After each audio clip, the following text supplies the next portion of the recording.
Alright homeowners, let's talk HVAC. A 5-ton AC system running on that new R-32 refrigerant paired with a gas furnace. That's a solid setup for keeping your house comfy year-round.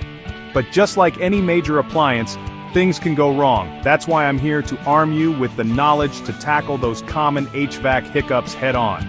We're diving deep into troubleshooting, folks. I'm talking step-by-step guidance on identifying the problem and getting those systems back up and running. And hey, I'm all for DIY, but there are times when calling in a licensed pro is the safest, smartest move. We'll cover that too, so you know when to grab your toolbox and when to pick up the phone. Remember, a little preventative maintenance goes a long way. We're talking about your family's comfort and your hard-earned cash, so let's make sure that HVAC system is running smooth and efficient. Let's get to work. First up, the classic your AC's blowing, but it's not blowing cold. First things first, check your air filter. It's amazing how often a dirty, clogged filter is the culprit. They're cheap and easy to replace. Think of it as giving your system a breath of fresh air.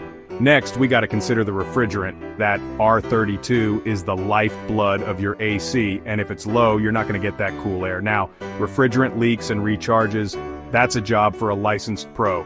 Those guys have the tools and the know-how to handle it safely. Don't forget about the outdoor unit, that condenser coil. It's like the radiator for your AC, and if it's choked with dirt and debris, it can't do its job. Give it some breathing room, clear away any leaves or gunk, and give those coils a gentle wash. Moving on to the furnace. It's the dead of winter, you crank up the heat and nothing. First suspect, the burners. Dust, dirt, grime, they can build up and block those burners, meaning your furnace can't heat properly. Safety first. Turn off the power to the furnace and let it cool down completely before you touch anything. Then, grab a soft brush and gently clean those burners. Next up, the igniter. It's the spark plug of your furnace. And if it's not working, you're not getting any fire. Now you can test this yourself with a multimeter. If it's a no-go, you'll need a replacement. And just like with the AC, don't underestimate the power of a clean air filter. A dirty filter restricts airflow, and that means your furnace has to work harder and longer to keep up. Regular filter changes are key to a happy and efficient furnace. Chapter 3. Short cycling. That's when your system keeps turning on and off rapidly. Not only is it annoying, it's also a huge energy waster. One culprit could be an oversized system. It's like having a monster truck when all you need is a sedan. It's just too much power for the space. If you think this might be the case, call in a pro to assess your needs. Another suspect, your thermostat. If it's not placed correctly, say, near a heat source or a drafty window, it can give false readings and mess with your system's cycles. Make sure it's in a neutral spot and functioning properly. And wouldn't you know it, refrigerant strikes again? Both an overcharged and undercharged system can cause short cycling. This is definitely one for the pros. Call in a licensed technician to check and adjust those refrigerant levels. Chapter 4.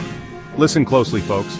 Your HVAC system has a way of telling you when something's off, through those strange and unsettling noises. Loose components are a common culprit. Vibrations can cause screws to loosen, panels to rattle. It's like a loose screw in your car's dashboard, driving you nuts. Turn off the system, do a visual inspection, and tighten up anything that's out of place. Then there's the dreaded squealing, a telltale sign of worn belts or motor bearings. If you're handy, you can lubricate the bearings yourself. But if those belts are looking frayed or cracked, it's time for a replacement. And finally, think about anything that could have gotten sucked into the system. Leaves, twigs, even small toys. These foreign objects can wreak havoc on your HVAC. Carefully inspect the ductwork and the units themselves for any unwelcome guests and remove them. Chapter 5. Okay, this is the big one. Your system is completely unresponsive. Before you call in the cavalry, let's check a few things. First, the obvious, the power supply. Check your circuit breakers. Flip switch, reset it, blown fuse, time for a replacement. Next, give that thermostat some love. Dead batteries are an easy fix, and you'd be surprised how often they're the problem. While you're at it, inspect the wiring connections. Loose or damaged wires can cause all sorts of issues.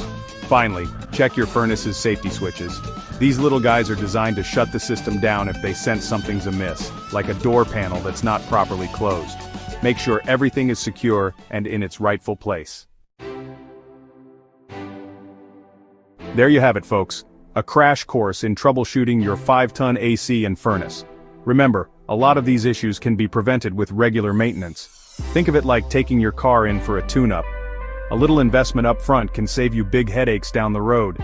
Schedule an annual inspection with a qualified HVAC technician. Let those pros give your system a thorough once-over and catch any minor issues before they turn into major disasters. And don't forget the simple stuff.